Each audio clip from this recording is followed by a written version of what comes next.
this morning, the president held an impromptu press conference from a highly unusual location. Sir, why are you on the roof? At one point, the president tried to communicate through hand signals of some kind. I don't know what this is. I think he's saying, look, the Capitol Dome is a D cup. Look at that. It's one of the oldest tricks in the political playbook. When the heat's on, distract the crowd with something so outlandish they can't look away. And sure enough, that's exactly what we saw when President Donald Trump decided to hold a press conference on a rooftop. A stunt, a sideshow, a distraction wrapped in theatrics. But while the cameras were glued to that rooftop circus, back on the ground, something far more telling was happening. Republican Congressman Mike Flood in Nebraska was face-to-face with some very angry constituents, and they weren't pulling any punches. Last night, Republican Congressman Mike Flood held a town hall in Deep Red, Nebraska. And take a look how it went when he tried to talk about Trump's so-called big, beautiful bill. I truly believe this bill protects Medicaid for the future. Do you think that people who are 28 years old that can work and refuse to work should get free health care?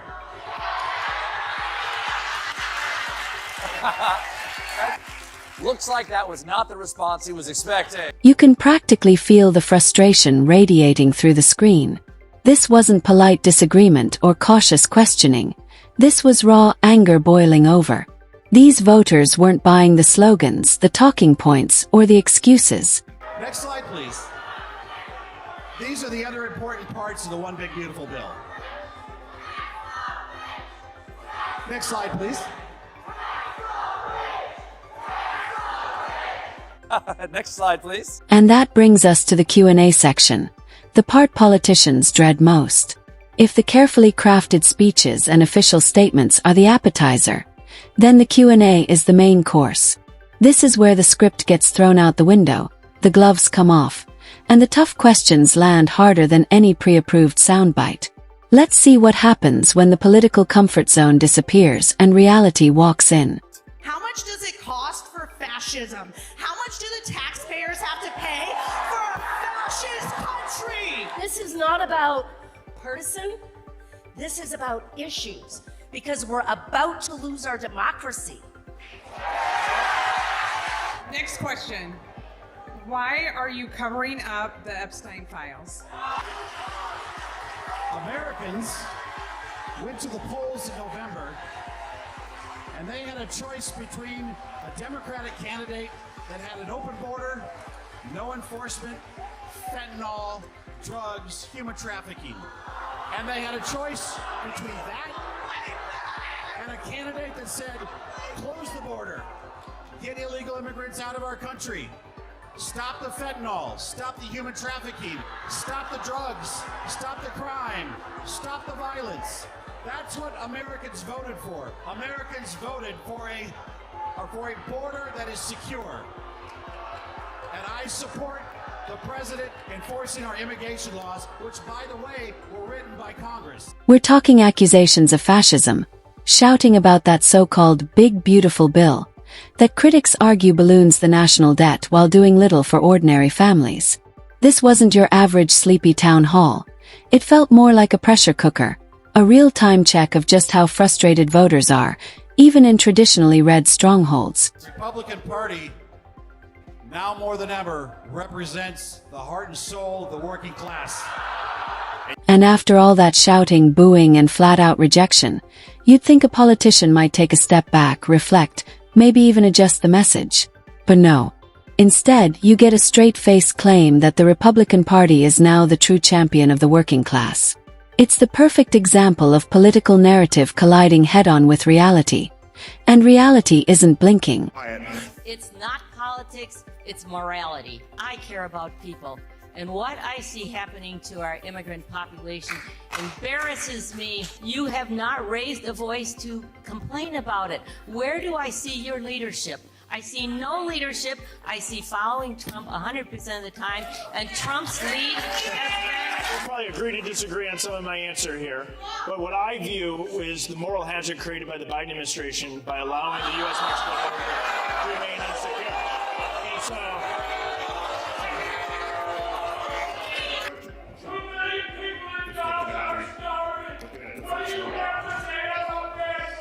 I have to say, shut up.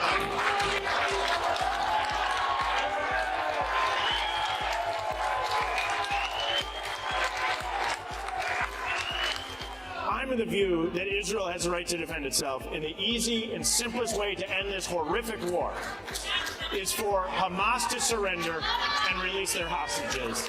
Meanwhile, in Wisconsin, Republican Congressman Brian Steil faced a town hall of his own, and the vibe was the same. Frustration, disappointment, accusations that he was dodging questions and parroting Donald Trump's politics instead of actually representing his constituents. Different states, same story. The people aren't buying it. President Trump seems to run southeast Wisconsin. Through you. This is an earthquake. This is coming. The Republicans are looking at a wave election against them. This is what happened the last time. 2017, they cut taxes for the rich and just tried to cut Obamacare, to end Obamacare, and they failed. They lost 41 House seats in the next election. Midnight last night, Trump's latest round of tariffs took effect. So tariffs, which remember, American citizens and companies pay, are different depending on the country we're importing the product from. Countries that negotiated with Trump, like the EU, face levies of like 10 to 15%. But if the president's mad at you, they can be much higher. For instance, Trump doubled tariffs on India to 50%, which will raise the price of items like gauze, bandages, and wadding. I was always under the impression that Congress was responsible for issuing. And then we get to tariffs. According to the official line, the administration calls it fair trade. But on the ground, voters are calling it what it feels like, a tax on American families. The Republican Party urges patience, promising it's a long-term strategy, but the economic signals are flashing red. Manufacturing jobs, the very ones tariffs were supposed to protect, are shrinking. And what's President Donald Trump's response to this bad news? Silence. He's reportedly obsessed with not looking weak, so instead of adjusting course, he doubles down. Meanwhile, he spends time on side projects, renovating the White House, talking about renaming historical buildings, and even bragging on Truth Social that he played a role in a late-night show's cancellation. It's classic political sleight of hand. Pretend you're just hearing the news, while conveniently leaving out that you're part of the reason it happened in the first place. Colbert has no talent. Fallon has no talent. Kimmel has no talent. They're next. They're going to be going. I hear they're going to be going. I don't know, but I would imagine because they get, Colbert has better ratings than Kimmel or Fallon. You know that. I knew that. Yeah, I knew that. But, to be fair, I think we're all equally untalented. And before we dive deeper, just a quick note.